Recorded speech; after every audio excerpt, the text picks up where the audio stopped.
Alright you guys, what is going on, and welcome back to the channel. Tonight we're going to be talking about something that we all love, and that's turbos. Who doesn't love turbos? Everyone loves turbos. You want a turbo, they want a turbo, I want more turbos, we all want more turbos. So a question that's frequently been asked throughout YouTubing for myself is kind of some pros and cons of rotated turbo setups versus stock location setups. So we're going to answer the question of what is a rotated setup, why would you swap over to a rotated setup, some pros and cons of each, and then some really good turbo applications for stock location turbo setups. So what is a rotated turbo setup exactly? We see people mention it on forums a lot, we see it on Facebook, we see it in other videos. Essentially what a rotated turbo setup is it's a longer up pipe coming off of your header that allows you to fit a larger turbo. So it does prop up the turbo a little bit higher than stock location, and it allows you to fit a lot more options for turbochargers. Don't get me wrong, when it comes to stock location turbos, there's a lot of good benefits, but there's a little bit more beneficial changes with rotated setups. So the biggest constraint that you're really going to run into with a stock location turbo setup is turbo size. It's really going to be your biggest constraint on everything. When it comes to trying to fit a really big stock location turbo in your car, there's a couple issues that you're going to run into. One of them being trying to get the turbo inlet onto the turbo, because you're going to run into issues where the compressor housing sits a little bit too far left sometimes, and that turbo inlet just doesn't want to fit because you have your lower TGV housings on the car, and it's just not going to be able to make it through there. Now they do make some offset turbo inlets that do account for this, and you can get some phenolic spacers to help bump that up a little bit to try to clear the turbo a little bit more.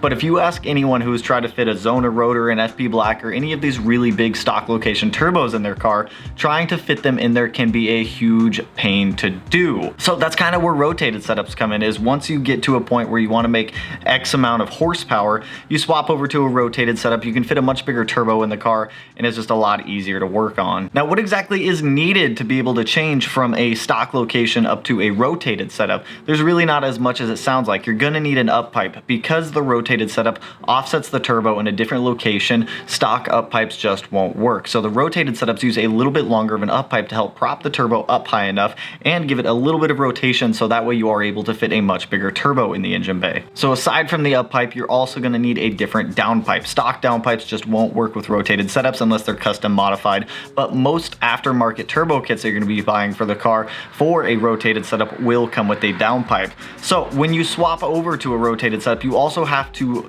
kind of mix up your intercooler setup. I don't know what you have on your car. Typically, I mean, I have seen a few rotated setups running a top mount intercooler, but 90% of the time you are going to be using a front mount intercooler. So aside from just changing some of the exhaust components, you are going to have to change the hot side of the intercooler piping. Because your turbo inlet's not going to be going under the intake manifold anymore, you are going to have to alter your hot side piping. A lot of people out there run their hot side piping underneath of the intake manifold up to the turbo, just to make fitment a little bit cleaner and a little bit easier. And then obviously you're going to need a different intake and different intake filter. You're going to need a dump tube, an external wastegate, all of the goodies that go with it. So it's not as bad as it sounds. If you think about it, if you are building a car with a stock location turbo versus a car with a rotated setup, you're using all of the same components. You're spending the same amount of money almost on both setups. But the point where it really starts saving money is if you decide to go rotated before you start buying a lot of stock location parts, because then you're going to end up doubling up on some parts.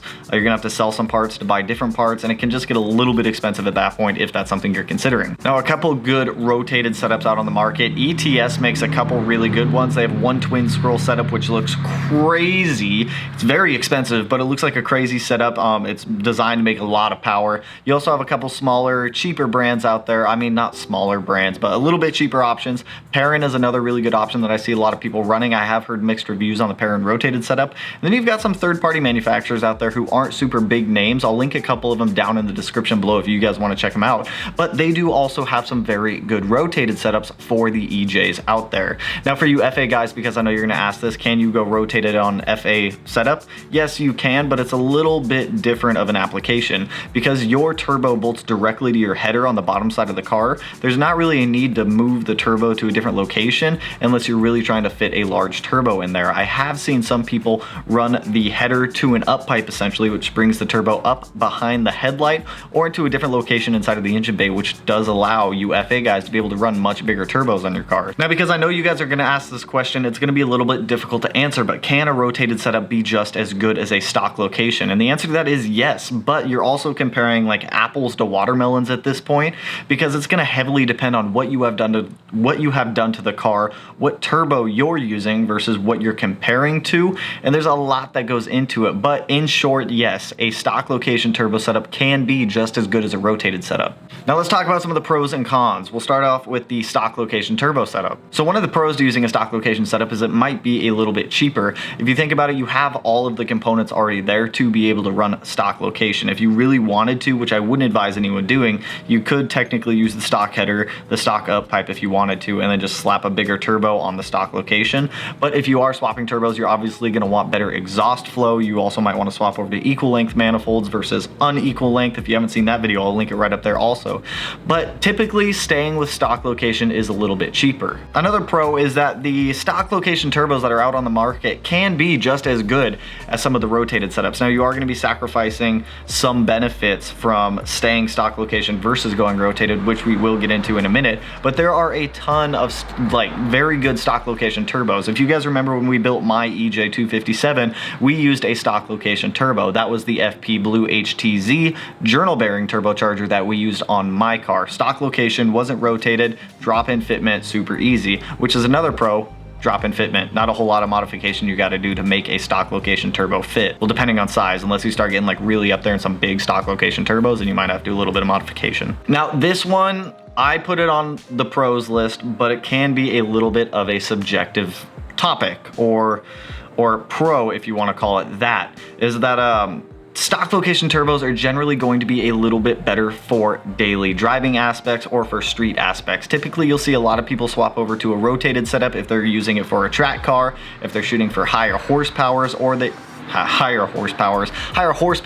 if they want to change their power band a little bit more so they have a lot more top end power versus having some of that power down low in the power band. So if you are daily driving the car, it might be a better idea to stay with a stock location turbo if you plan on daily driving the car or just street driving the car in general, because it is going to give you a little bit more power down low versus moving it all up top, taking a little bit longer for that turbo to spool up. But turbo spool is also going to heavily depend on what turbo you have, how big your exhaust housing is, and all of these other supplemental topics that go into it. And then like we talked about earlier, the last pro that I got for stock location is it can be a little bit cheaper than swapping over to a rotated setup. Now some of the cons for sticking with stock location turbos is that you are limited on turbo size because you're working within a box. You've got a small box that you're trying to work in. Trying to fit certain turbos in there can be a little bit difficult. If you are trying to get like the biggest possible turbo you can on stock location, Killer B makes an awesome setup called the Spoolinator kit, which I believe uses a GT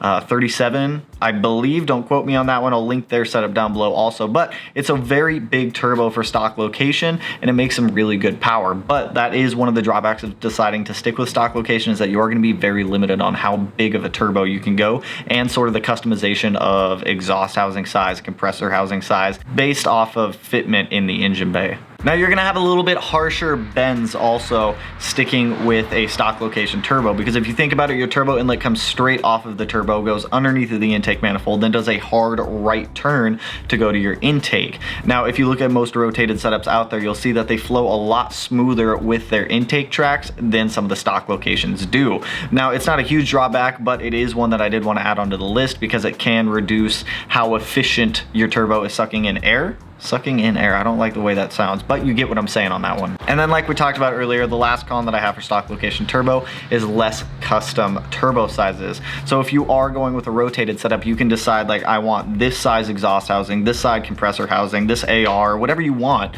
for the turbo setup. And then when it comes to that stock location, you're kind of limited on what's out on the market unless you can get one to fit in there. But then you're starting to dabble with the extra customization or modification of trying to fit a bigger turbo in a stock location. Now let's talk about rotated, because that's what we're all here for.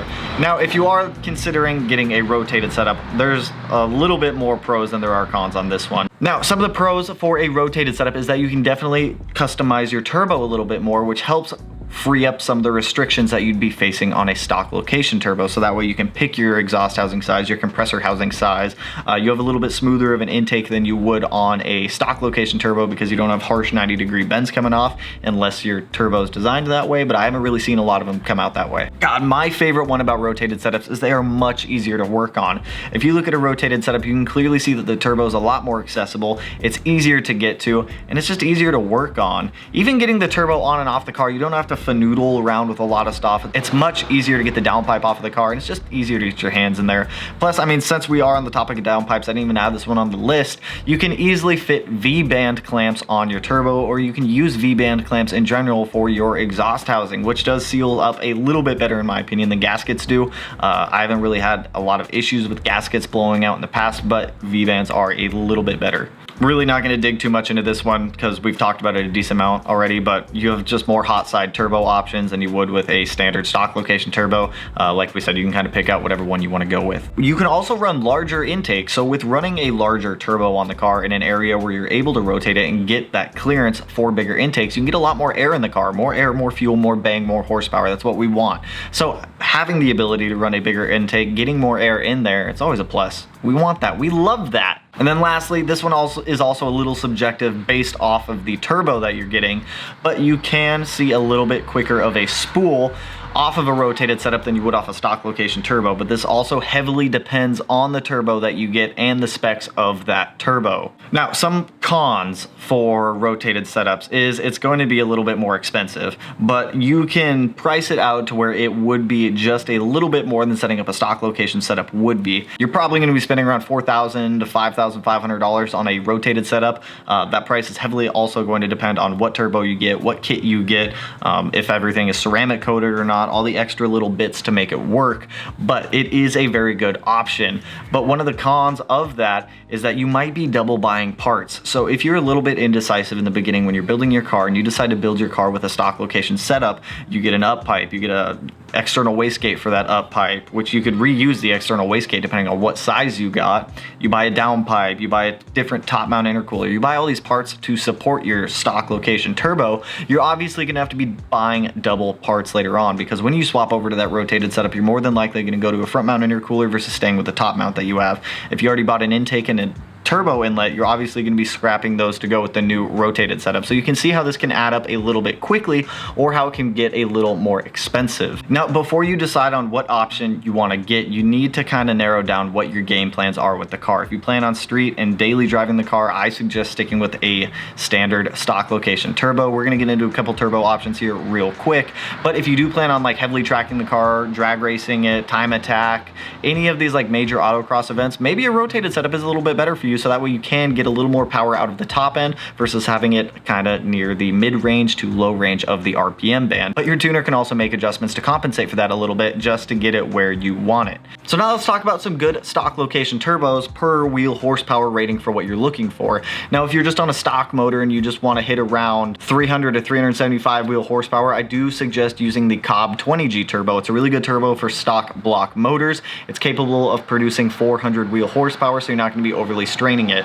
Now, when it comes to making a turbo selection, I don't suggest you buy a turbo that maxes out at the wheel horsepower you're shooting for. Typically, you want to leave a variance of about 20 to 30% on top of whatever your power goals are for what the turbo can achieve. So that way you're not overstressing the turbo, and it's, well, you obviously have a little bit more room to grow if you wanted to, but getting off point. Now, if you wanted a good stock location turbo for 350 to about 400 wheel horsepower, I do suggest snagging the FP Blue HTZ. That's the turbo that I ran in my car. It was the journal bearing turbo. We were able to hit a little over 400 wheel horsepower on that turbo, but that turbo maxes out at about 425 wheel horsepower, so you will have a little bit of room to grow with that one if you wanted to. Now, for around 400 to 475 wheel horsepower, the Blausch Dominator 2.5 XTR is one of the best turbos in my opinion on the market for a stock location turbo. That is the turbo that Matt runs in his Outback XT. He's making also a little over 400 wheel horsepower with room to grow. That turbo maxes out at 490 wheel horsepower, so you definitely have some room to grow with that turbo a little bit if you wanted to.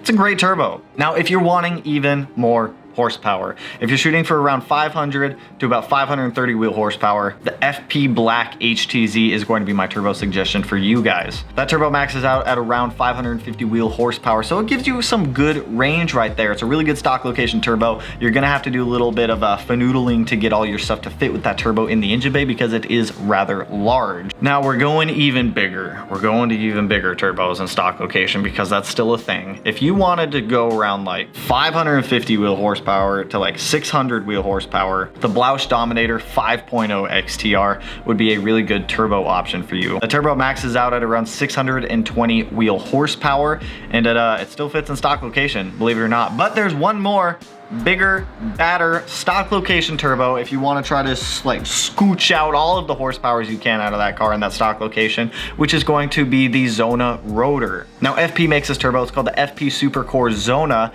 It maxes out at 650 wheel horsepower. So if you're shooting anywhere for like 500 to like 625 horsepower, the Zona Rotor is a very good option. It's a very expensive turbo, do keep that in mind, but it's a really good stock location turbo if that is something you guys are considering, if you just want like oodles of horsepower out of a stock location setup. Now I'm not going to go into recommended turbos for rotated setups because those heavily depend on what you want out of the car, and I don't even want to give you guys suggestions. If you guys have any questions about like what turbo setup you should run, what turbo you want, custom turbo setups, talk to your tuners because they're going to be able to give you the best advice for your build. I can give you guys the general information which covers the topic, but when it comes down to the specifics of like selecting your turbo for you, I'm not the person for that one. But anyways, this covers stock location versus rotated setups for EJ cars, and I guess FAs too, because FAs can apply to this if they wanted.